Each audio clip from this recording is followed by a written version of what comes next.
ആർക്കൊക്കെ കുക്കറിൽ ചിക്കൻ കറി ഉണ്ടാക്കാൻ അറിയാം? ഇതാ ഒരു കിടിലൻ റെസിപ്പി. വളരെ നല്ല ടേസ്റ്റി ആയിട്ടുള്ളൊരു കറിയാണിത്.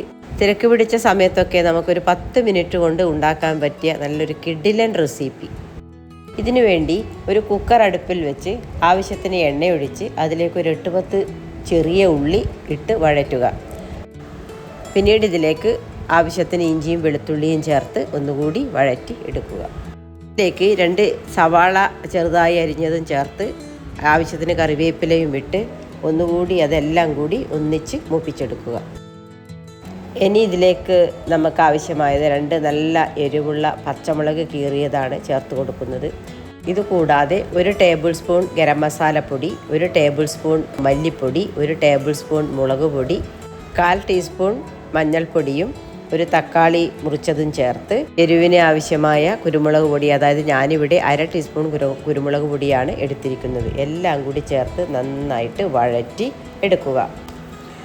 ഇതിലേക്ക് നമ്മൾ നേരത്തെ കഴുകി ചിക്കൻ വൃത്തിയാക്കി വെച്ചിട്ടുണ്ട്. ഉപ്പ് ചേർത്തിട്ടാണ് ഞാൻ വെച്ചിരിക്കുന്നത്. ചിക്കൻ ഇട്ടതിന് ശേഷം ഞാൻ അല്പം കൂടി ഉപ്പ് ചേർക്കുന്നുണ്ട്. കാരണം ആ ഉപ്പ് നമ്മുടെ മസാലയ്ക്ക് വേണ്ടിയിട്ടുള്ള ഉപ്പാണ്. അപ്പോൾ തന്നെ കുറച്ച് ആവശ്യത്തിന് അല്പം വെള്ളവും ഒഴിച്ച് നന്നായി ഇളക്കി കുക്കർ അടച്ച് ഹൈ ഫ്ലെയിമിൽ 3 വിസിലിടുക. അതിനുശേഷം അതിൻ്റെ എയറൊക്കെ പോയതിന് ശേഷം തുറന്ന് നമ്മുടെ ആവശ്യത്തിന് മല്ലിയിലയും തൂകി ചൂടോടെ കഴിച്ചു നോക്കൂ. നമ്മുടെ ഈസി കുക്കർ ചിക്കൻ റെഡി.